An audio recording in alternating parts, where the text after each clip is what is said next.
Why are some luxury brand owners worried about their businesses in Hong Kong right now?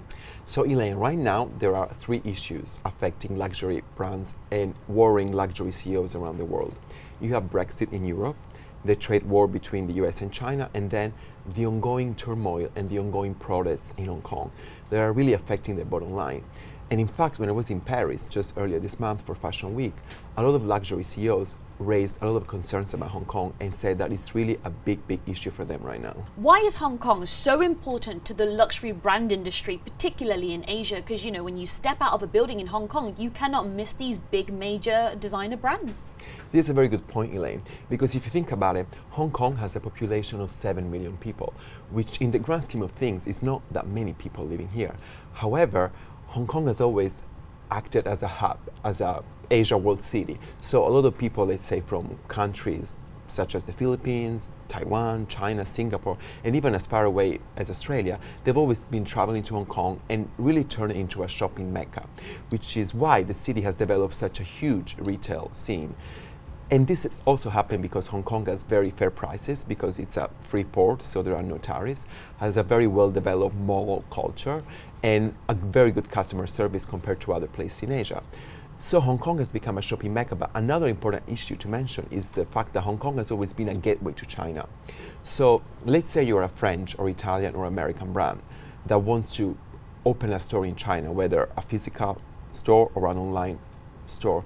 They will always come to Hong Kong first and open a pop-up or a proper flagship to test the waters and to check if it's worth for them to making further investment in China. So there's like availability of the variety of stores in such a small space, so to speak. So why is Hong Kong such a magnet for Chinese mainland shoppers? So basically, when the Chinese started to travel, as they became wealthier, as the middle class grew, so over the last 20 years, Hong Kong was sort of their first destination. So it became sort of like the place overseas where they started to go before, of course, venturing further afield to Japan, South Korea, and then eventually Europe and the US.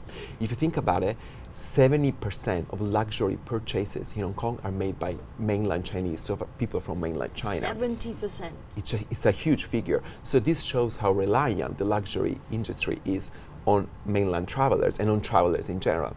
To put things into perspective, Beijing has a population of 21 million people, and Louis Vuitton, one of the top luxury brands in the world, has 4 stores there. Meanwhile, in Hong Kong, 7 million people, it has 8 luxury shops, so twice as many.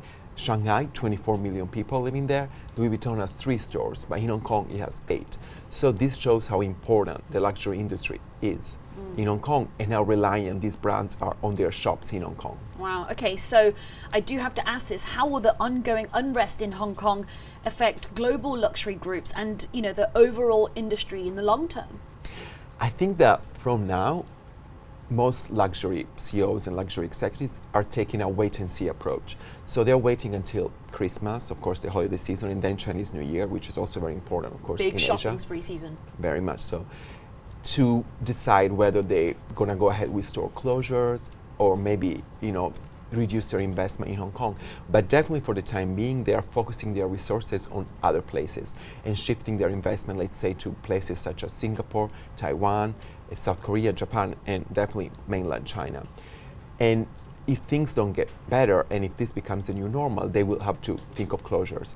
But also something worth mentioning here is that Hong Kong natives, Hong Kong shoppers, Hong Kong people, let's say, they're also very avid shoppers. They love luxury, they love fashion. So right now, a lot of brands, they're trying to cultivate that relationship even more with like in-store events, with promotions, and try to focus on the local customer. However, given their, of course, smaller number, local customer could never, of course, sustain such a huge number of shops. So eventually, if things don't get back to normal, and if this becomes the new normal, this ongoing protest every weekend, this shopping, these shop closures, eventually they will have to take drastic measures such as closing stores. And this will affect not only the luxury retail industry, but also 5-star hotels and restaurants, so it could look very different in a few months if things don't get better.